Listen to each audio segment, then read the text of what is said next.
नमस्कार, मी वैद्य निलेश पाटील, MD आयुर्वेद। बऱ्याचदा IUI किंवा रिपीटेड 3 ते 4 IUI 1-2 IVF फेल झाल्यानंतर पेशंटचा सर्च सुरू होतो की आता पुढं काय करायचं। कारण best of the best IVF treatment करूनसुद्धा जर गर्भधारणा नाही झाली तर पुढं काय करणं हाच लोकांचा क्वेश्चन आहे। तर आता कसं आहे, पेशंट जसा आमच्या समोर येतो आहे की सर माझे 3 IUI झाले, आता डॉक्टरने IVFचा सल्ला पण दिला आहे, पण आता आपल्याला तिकडे लवकर जायचं नाही किंवा आत्ता जायचं नाही आणि पुढं काय करू। तर या लोकांना एकच सल्ला आहे की तुम्ही सर्वप्रथम दोघं कोणत्याही जवळच्या वैद्याकडं किंवा म्हणजे जवळच्या वैद्याकडे जावा। त्याच्यामध्ये पूर्ण डिटेल हिस्ट्री घेतल्यानंतर त्यांचं आयुर्वेदिक निदान काय होतं हे पहिला तुम्ही बघून घ्या।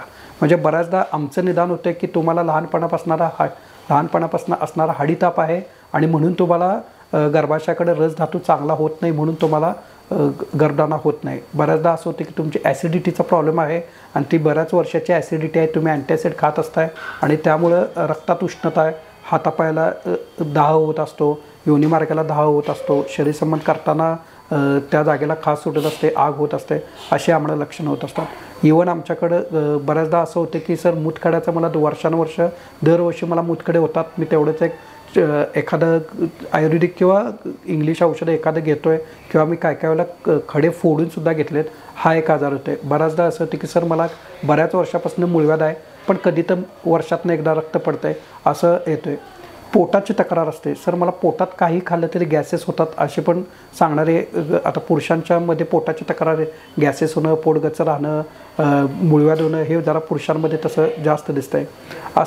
असं आयुर्वेदामध्ये जवळजवळ 36 ते 37 आजारामध्ये वंध्यत्वासाठी जे काय फेवरेबल कंडिशन आहेत, म्हणजे बाबा या कारणामुळं गर्भधारणा होत नाही हे शोधत जर त्याचा माग काढायला लागलो तर लक्षात येतं की ह्या लेडीजचं फक्त मी जुनाट सर्दी, जुनाट ताप, जुनाट पोटाच्या तक्रारी, जुनाट आम्लपित्त याची ट्रीटमेंट जरी केली तरी त्याच्यामध्ये चांगलं त्यांच्या पॅरामीटरमध्ये स्त्रीबीज जे वाढतच नव्हतं किंवा स्त्रीबीज फुटतच नव्हतं। सर मला वाढायला पण मोठ्या प्रमाणात इंजेक्शन घ्यायला लागत होते, फुटायला इंजेक्शन घ्यायला लागत होतं आणि मग त्या आजाराचा जर मार्ग काढून जर आपण ते केलं ना तर अगदी 1-2 महिन्यामध्ये ड्रास्टिकली चेंजेस पेशंटमध्ये बघायला लागतात।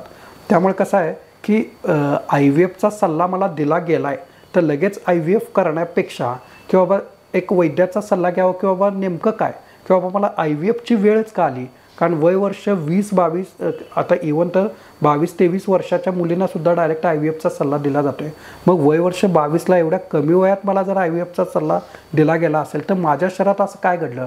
आता तर पेशंट बऱ्याचदा येतं की AMH कमी आहे, तुझं AMH कमी आहे म्हणून आपल्याला अंड्यांची ताकद कमी आहे आणि तुला IVF करायला लागते। पण आता मग अंड्यांची ताकद माझी 22व्या वर्षी का कमी झाली, ह्याचा जोपर्यंत आपण मार्ग काढणार नाही तोपर्यंत तुम्ही IVFला जरी गेला किंवा तिथं सगळी प्रोसेस जरी केलं तरी सक्सेस रेट हा कमीच राहणार आहे। मग त्यामुळे कसं करता येईल की तुम्ही प्रथम आयुर्वेदिक डॉक्टरांकडे जाणं, उदर परीक्षा करणं, नाडी परीक्षा करणं, जिभेची परीक्षा करणं, एकूण 10वीध परीक्षा किंवा 8वीध परीक्षा अशी जी वैद्यांकडनं केल्यानंतर जे काय कन्क्लुजन येईल की तुमचे 3 दोष म्हणजे वात, पित्त, कफ बिघडलेत किंवा रस, रक्त, मांस, मेद, अस्थि, मज्जा, शुक्र असे 7 धातू बिघडलेत किंवा पुरुष मल आणि स्वेद हे 3 दोष मल बिघडलेत, ह्या 13 क्रायटेरियामध्ये तुमच्या आजाराचा कुठले दोष बिघडलेत ते दोष जर इक्विलिब्रियम कंडिशनला म्हणजे नॉर्मल स्टेजला जर आणलं तर तुम्हाला एक तर नॅचरलच कन्सेप्शन होईल, तुम्हाला IVFकडे जायची शक्यतो गरजच लागणार नाही। धन्यवाद।